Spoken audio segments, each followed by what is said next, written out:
The lecture hall doors creaked open, late. Lila stepped in. Not quietly, not quickly, not invisibly, though she wished she could be. In one hand, a car seat, heavy, gently rocking with the soft breath of the infant inside. In the other, a faded diaper bag with one fraying strap digging into her shoulder. Whispers started before she reached the third row. Is she serious? Why even come if you've got a baby? Wait, is that a baby? Lila heard all of it. She kept her eyes on the floor, beige tile, stained near the radiator. One foot in front of the other. Measured. Careful. She didn't look at the students shifting uncomfortably in their chairs or the girl with an expensive laptop who moved her bag away like Lila's baby carried disease. She scanned for a seat near the back, furthest from the professor, closest to the door. The baby let out a soft coo. Not loud, just human. Lila's heart tightened. Please, not now. Someone snorted. A boy in a backwards cap leaned toward his friend and said, not bothering to whisper, "This is gonna be fun." His friend laughed under his breath. Lila sat, carefully placed the carrier on the desk beside her, unclipped the swaddle strap, checked the pacifier, whispered, "You're okay, baby girl." Her voice was steady, but her hands were trembling. She opened her notebook, bent the page corners so it didn't flap. The baby blinked once and drifted off again. From the podium, the professor didn't acknowledge her. Not even a glance. Lila exhaled. Maybe that was good. Maybe she could just blend into the seat like a shadow and survive these next 90 minutes. But the feeling in the room had changed. She could feel it in the air, thick and watching. They don't want you here. They think you're selfish. They think you failed. Her ears burned. Her chest rose and fell faster. The professor began the lecture on environmental ethics, voice steady, gesturing toward a projected slide. Lila tried to follow. She really did.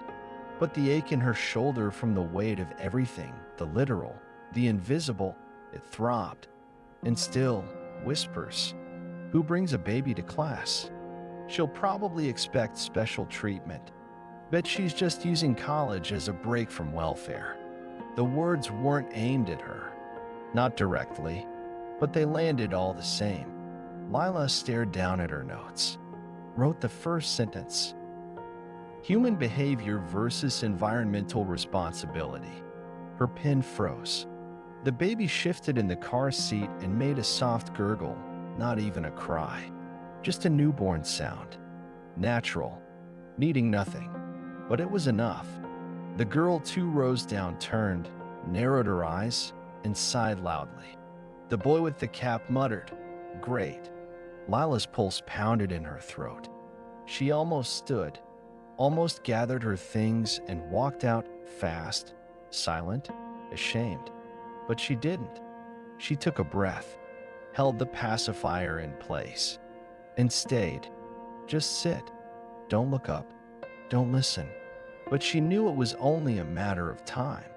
The lecture hadn't even reached the first bullet point, and already she could feel the walls of judgment tightening like a noose. Fade to black. The clock struck 10:01. Professor Henley began exactly on time. He never waited. Not for students, not for questions, not for excuses. His words came crisp, measured, as if pre-written in stone. Today we examine the ethics of scarcity. When resources are limited, who decides what's fair? Lila's pen hovered. The baby stirred. And then the cry. It wasn't loud. Not a scream. Just that soft, high-pitched sound of need, the kind that only a mother could decode in a single heartbeat. She reached instantly, her hand on the car seat handle, gently rocking. "Shoo, SHHH, baby girl," she whispered under her breath. But already, heads were turning. A chair creaked across the aisle. Someone sighed loudly, performative. Then came the voice. A guy in the third row. Flap brim hat. Hoodie half-zipped. He muttered to the guy next to him, but loud enough for everyone. "This is college, not kindergarten." A few students chuckled. One snorted. Someone else rolled their eyes without hiding it. Lila didn't look up. Couldn't. Her cheeks flushed hot. Her fingers trembled as she reached into her diaper bag, trying to find the pacifier. Plastic crinkled. Velcro scratched. The baby cried again, just a little louder now, like the sound had been waiting to echo. Professor Henley paused mid-sentence. Silence swept the room like a gust of wind. His gaze lifted from the lectern. Stern. Unreadable. Lila felt her heart punch against her ribs. Every eye in the lecture hall turned her way. The boy with the hat muttered again, something she couldn't hear, but the sneer was clear enough. Lila's breath shortened. Her chest tightened. She wrapped her hand around the car seat handle, began to gather her things fast, clumsy. She didn't want to cry. Not here. Not now. The bag strap caught on the desk's edge. She yanked it loose. The notebook she had carefully written in earlier slid to the floor with a quiet slap. No one been to help. She reached down, hand shaking, and scooped it up. Her baby was quiet now, watching her with wide, wondering eyes. Her daughter didn't understand yet what shame was. Didn't know how cold a room could get without dropping a single degree. Lila straightened, her eyes fixed on the floor. "I'm sorry," she whispered, to the air, to the professor, to no one in particular. She started to stand. But then, the professor moved. He didn't bark, didn't scold, just stepped down from the platform, slowly, like he was walking into a memory. All eyes followed him. Lila froze mid-motion, car seat half lifted. He stopped beside her row, looked down, and then said, calmly, "Miss Hale." The room held its breath. "What chapter were you reading to the baby?" Silence shattered, not with sound, but with stillness. The boy in the hoodie blinked. The girl with the laptop dropped her pen. A girl near the front gasped, hand over mouth. Lila's eyes slowly lifted. Her lips parted. She didn't speak. Couldn't yet. The professor continued, his voice still level, but warmer now. "Because if she's joining us, she might as well follow along." Then he turned back to the podium. Fade to silence. The nightlight hummed softly. Not bright. Just enough to silhouette the curve of her shoulder and the sleeping child curled against her chest. Lila sat on the edge of her bed, textbook open, highlighter uncapped but motionless. One hand gently supported the baby's head. The other trembled from hours without sleep. Outside, the world carried on car horns, laughter from the street, someone's dog barking 2 houses down. Inside, time didn't move. It bent, blurred. Her eyes scanned the page, reading the same paragraph for the 3rd time. She couldn't focus. Her spine ached from sitting in the same position too long. Her shirt was stained with formula. Her eyelids, heavy as bricks, fluttered open and shut. But she didn't stop, because the quiz was tomorrow, and the crib across the room was still empty. Her daughter never liked it. She always slept better with her ear pressed to Lila's heartbeat, like it reminded her she wasn't alone in this world that hadn't exactly welcomed either of them. Lila shifted. The baby stirred. She froze, barely breathing. Silence. She turned the page. Flash, a photograph. Taped to the mirror. Worn edges. Torn corner. Lila at 17, wide-eyed, holding a test in one hand and a future in the other. The boy beside her smirking, one arm draped across her shoulder. The only photo he ever took with them. He left a week later. The frame cracked. The space beside her in every new photo, always empty. Another flash. Her mother's voice. Sharp, exhausted. Delivered in the middle of a fight that started with spilled milk and ended with something heavier. "You'll never finish school like this, Lila. Be realistic." Lila had said nothing, just wiped the floor, picked up the bottle, pressed her lips together so tightly they turned white.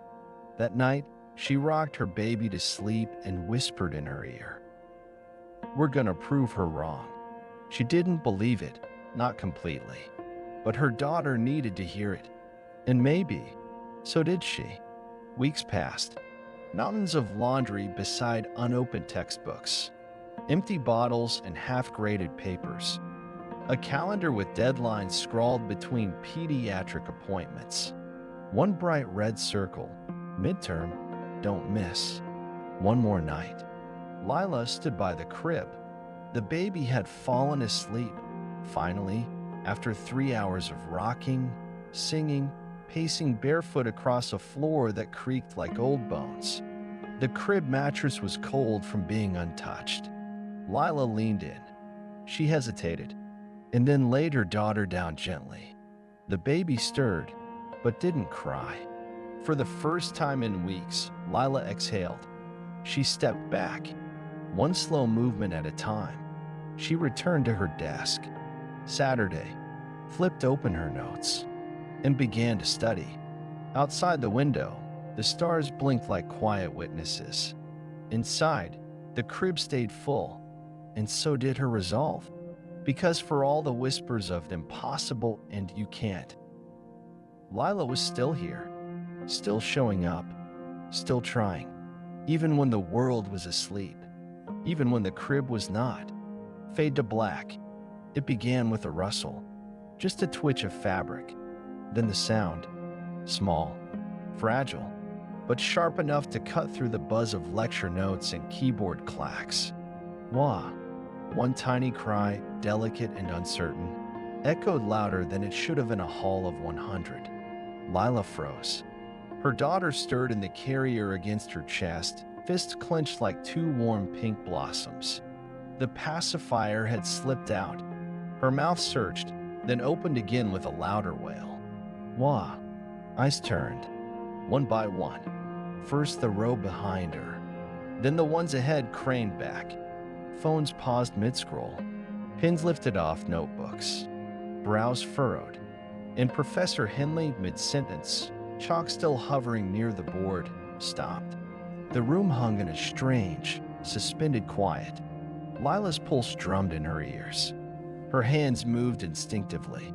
She shifted the baby higher, cupping her daughter's head gently, rocking in small, desperate motions. "Shush, sweetheart. Just give me a minute," she whispered into her daughter's hair. But the crying didn't stop. It deepened. A little storm in a velvet-wrapped bundle. Lila could feel it. The heat, the stares, the judgment. They weren't shouting. They didn't need to. She knew what they were thinking. Why would she bring a baby here? Who does she think she is? This is college, not a nursery. Some of us are trying to learn. She felt the professor's gaze without looking. The weight of it. Heavy, professional, waiting. Her face burned. Her throat tightened. The baby cried again, and this time it echoed. Lila didn't wait for permission, didn't wait for another sigh or sneer. She stood. The legs of her desk groaned as her knees brushed them. Her notes scattered to the side. The pacifier rolled and clinked against someone's chair. No one picked it up. She fumbled with her bag strap, slung it over one shoulder, balancing her daughter with the other. The crying softened, just slightly, soothed by the motion, by her warmth. But the silence in the room was louder now. Her footsteps tapped faintly as she began to walk. One row, then another. No one spoke. Even Henley didn't, and that made it worse. Her heart felt like glass cracking behind her ribs. The door loomed ahead, just a few steps left. She gritted her teeth. She hadn't wanted this. All she'd wanted was to listen, to learn, to be in this room like everyone else, to still matter, even with a child in her arms. But now, she was the distraction, the girl with the baby, the one leaving early. And just as she reached the door, a chair squeaked, then another. Lila turned. slowly. Some students had risen slightly, not out of concern, but just enough to see better. Curiosity, not compassion. Even worse, she clutched her daughter tighter. And in that second, that heavy, blinking, painful second, the professor finally spoke. Miss Hale. His voice didn't echo. It didn't need to. She paused, still facing the door. Shoulders squared, barely. Her voice cracked. I'll just. But before she could finish, Henley's voice cut in again. Softer, measured. You're not disturbing the class. Life is. A beat, a breath. Then he added, please take your seat. We're not finished. Lila blinked. So did the class. Whispers scattered. I shifted. And for the first time that morning, maybe the first time ever in that room, she didn't feel like a disruption. She felt present, not pitted, not excluded, just seen. She turned and walked back down the aisle, every step slower, firmer. The baby calmed in her arms, cheek against her chest. The room didn't buzz anymore. It listened, fade to stillness. Lila stared down at her notes, or where they used to be. Half of them were now damp with milk stains. The baby's blanket had bunched up around her chest. Her textbook slid halfway off the desk, pages dog-eared and bent. One pacifier was still on the floor beneath her, ignored by everyone. She could feel her face burning, a heat that started in her cheeks and spread like wildfire down her arms, into her stomach, up into her throat. She had disrupted the entire room. Again, and this time she wasn't sure she'd be allowed to stay. The baby had just fallen asleep, tiny chest rising and falling, but Lila could barely breathe. Then she heard it. Footsteps. Slow, deliberate, crossing the room. A hush fell, heavy and immediate. It was as if the air had been pulled out of the building, and everyone, all 112 students, inhaled in unison and held.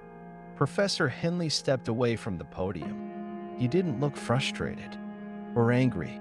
He looked unreadable. His tie swayed gently with each step. His eyes were locked on her. Not the baby. Her. Lila's heart thudded.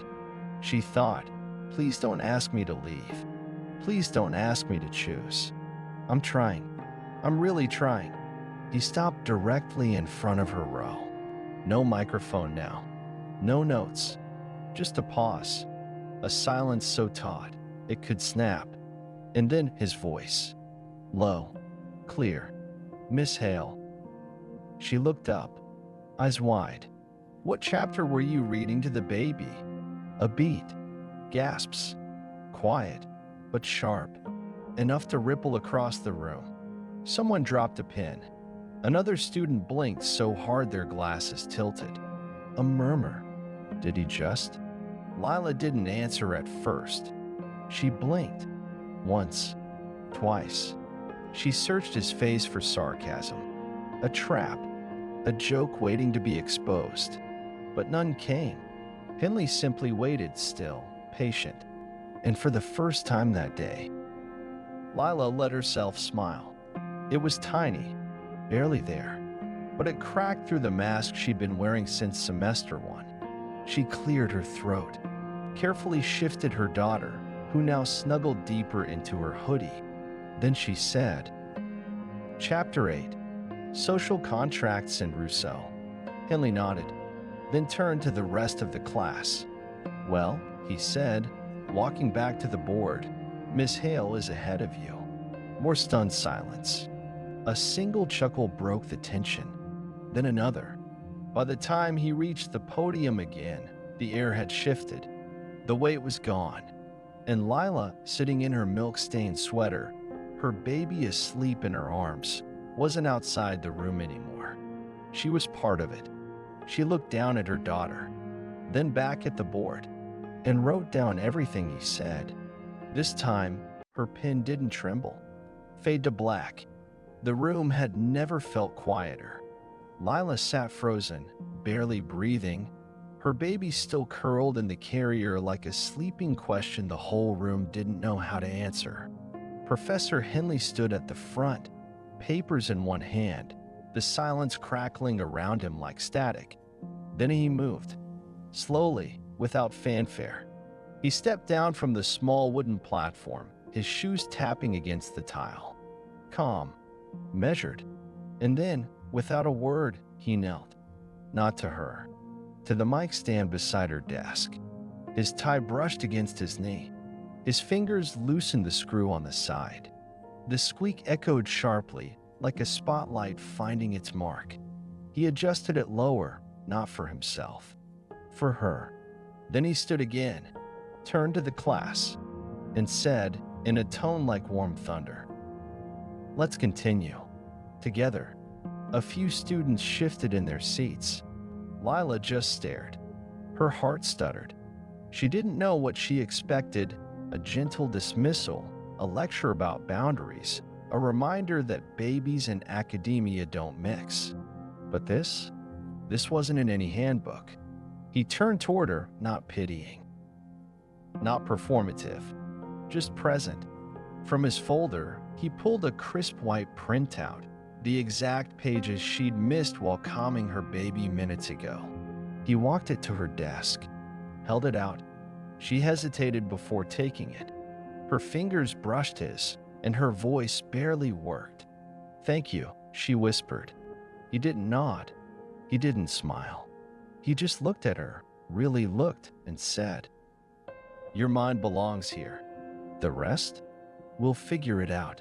Then, the moment no one expected, he walked back to the front, tucked one foot behind him, and, while resuming the lecture on Locke and the social contract, he gently rocked the stroller, with his foot, back and forth, back and forth.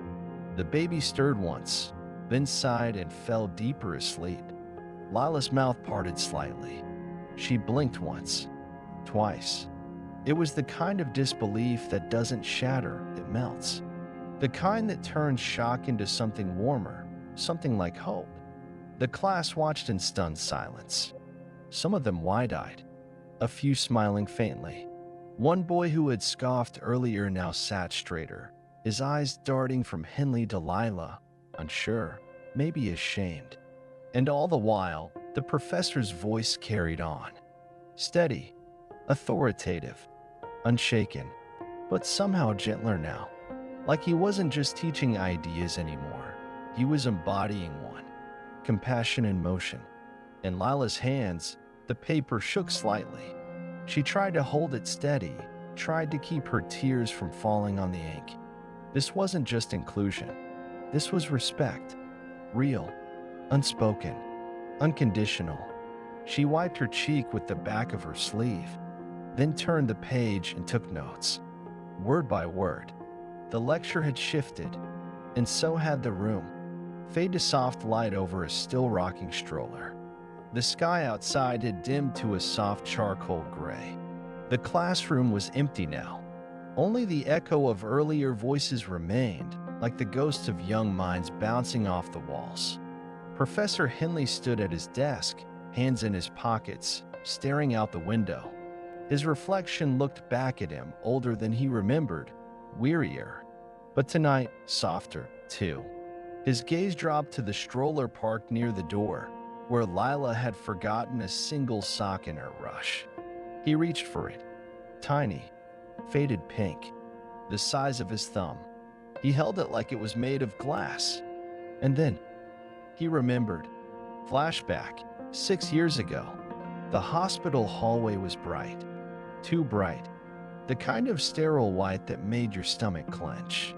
Henley had stood outside the door, still in the suit he wore to his lecture, a syllabus still in his briefcase. He hadn't had time to change. He'd gotten the call on his way to campus. "Sir, there's been an accident." Inside the room, his daughter, pale, still, gone before he arrived, and her baby girl, just 2 years old. Henley had only held her once before. On Christmas morning, she had tried to eat the corner of his tie. Now, both were gone. He didn't cry in the room. Not then. Not in front of the machines and tubes and things that beeped but no longer mattered. He cried on the floor of his office the next morning, alone. And then he stopped, because grief like that doesn't let you scream forever. Eventually, it just sits beside you, quiet, heavy. He didn't talk about them again. He taught. He graded. He returned emails. But something had sealed over. A door inside him locked. Until today, back to present. He stared at the sock. Something in his chest cracked, a tiny splinter. The kind that lets breath in for the first time after too long holding it. Helping Lila had not been a decision. It was instinct. When he saw her standing there, baby in arms, shame heavy on her face, it wasn't charity. It was recognition of someone doing everything they could to hold their life together with trembling hands. Of someone who reminded him of her. His daughter had once sat in a classroom just like this. Pregnant, stubborn, brilliant. He had driven her to class when she couldn't afford gas. Had held her baby once while she finished a presentation on Rousseau. And now, through Lila, a chance to do it again. To honor. To remember. He placed the sock gently on the corner of his desk. And for the first time in years, he smiled. A real smile. The kind that hurt in a good way. Fade to black. The hallway buzzed with its usual morning static. Coffee lids snapping shut. Keyboards tapping. The hum of tired students on autopilot. But Lila walked in with her head a little higher. The baby carrier tugged gently at her shoulder.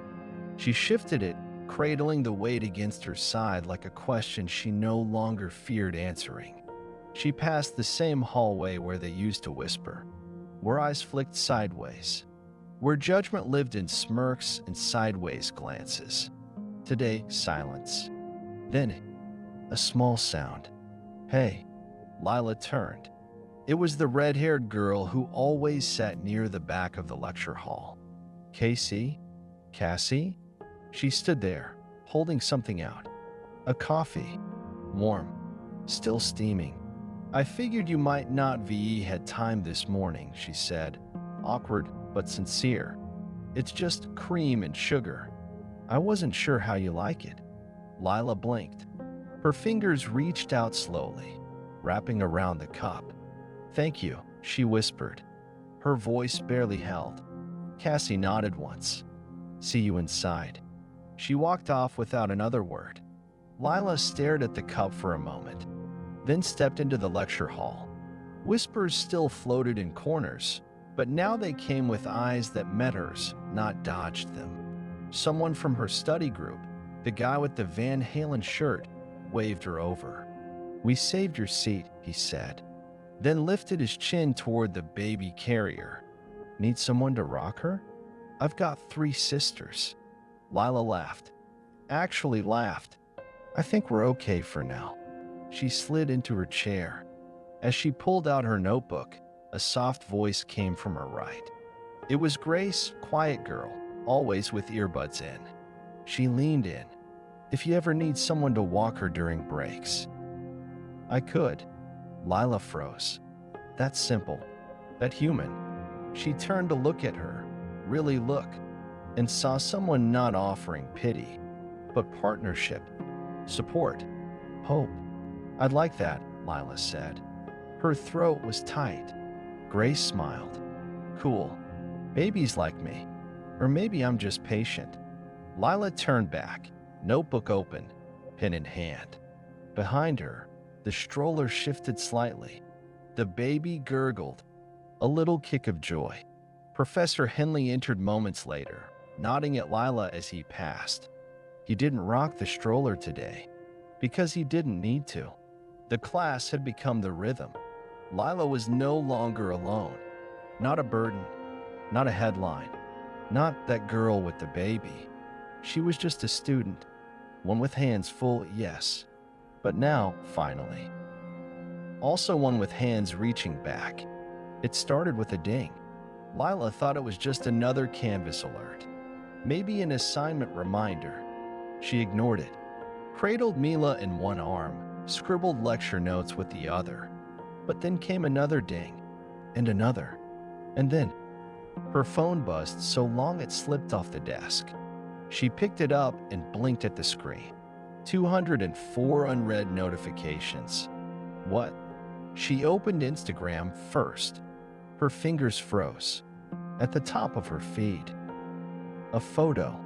Professor Henley, one foot gently rocking the stroller. Lila, face flushed, tired, but smiling, looking up at him like she couldn't believe it was real. Caption: "This is what education should look like. Support. Humanity. No one gets left behind." It had been posted by Cassie. She hadn't even noticed her take it. Now it was everywhere. 35,000 likes. 1,200 shares. The comment section moved faster than her eyes could follow. Crying at my desk. "This is beautiful. I dropped out after having my son. If I had a professor like this. Normalize this. Please. She's not a distraction. She's a student, a mother, a warrior. This. Right. Here." Lila's eyes blurred. She switched to her email. Subject line after subject line. "From a professor across the country, I just showed this to my department. Thank you for reminding me why I teach. You gave me courage to re-enroll. To the girl in the photo, you are hope." A message from her own university dean was near the top. "We're reviewing on-campus childcare options. Thank you for your courage. You've started something here." Lila didn't know what to feel. She wasn't trying to start anything. She was just surviving. Just trying to be two people at once, student and mother, in a world that didn't seem to want either. And now, the world was watching, but not to judge, to applaud. She looked down at Mila, sleeping soundly in her lap, one chubby fist curled around the drawstring of Lila's hoodie.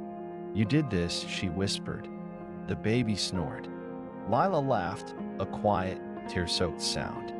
She reached for her laptop, opened a blank document, typed a single line across the top. "Dear Mila, here's what you taught me about strength." She stared at it for a long time, then kept writing. The classroom looked different on the last day, not because the walls had changed, but because she had. Sunlight spilled across the desks. Finals were done. Grades turned in. Backpack slider. But Lila's arms still carried the same weight, 10 pounds and counting. Mila, fast asleep in her wrap, little curls damp against Lila's collarbone. She entered quietly, as always, unsure if anyone noticed her anymore, or maybe, finally, because they didn't notice only the baby. But today was different. The professor stood at the front, his hands behind his back, his tie slightly crooked, like always. But his eyes found Lila's the moment she stepped in. "Ah," he said, voice warm. "Right on time." Lila sat slowly. Mila stirred. A few classmates smiled at her. Genuinely. She smiled back. How long had it been since she felt like she belonged in a room? Professor Henley stepped forward.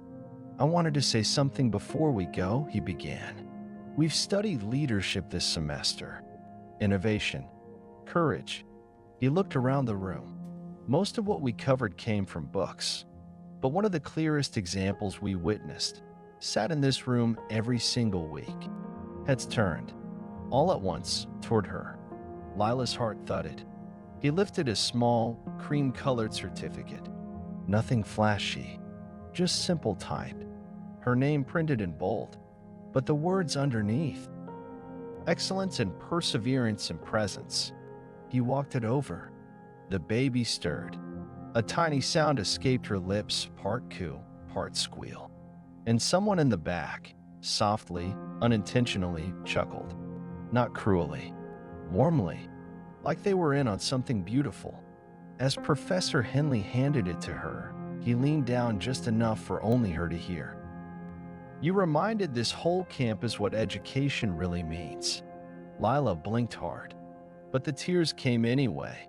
The baby sneezed, loud, delighted, and half the class laughed. Then someone clapped. Once, then twice, then everyone. A standing ovation. For the girl who once cried in the back row, terrified to ask for help. For the girl who thought she had to choose between learning and loving. For the girl who brought a baby to class and didn't leave either one behind. Lila looked down at the certificate. The baby cooed again. It almost did sound like applause. She smiled. Not polite, not forced, but full. She had passed the course and proved something deeper. She didn't just get through. She belonged. The wind stirred gently through the university trees. Graduation banners rippled like whispers above the walkways, red and gold against a soft blue sky. Lila walked alone.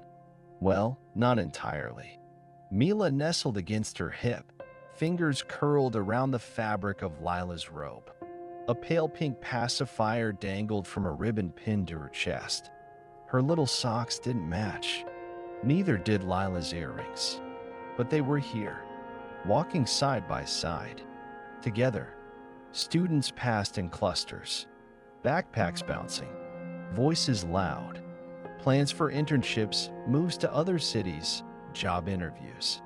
No one stared anymore. Some smiled. A few waved. One girl even whispered, "That's her." The mom. From the photo, Lila didn't flinch. She just nodded and kept walking.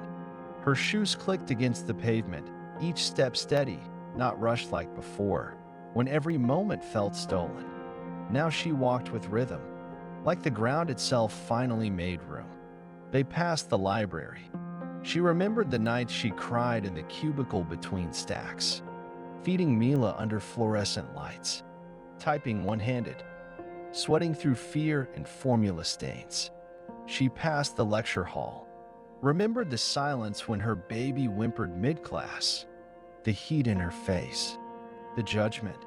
The moment Professor Henley simply stepped in, she passed the campus fountain, where, one spring morning, Mila had her first laugh.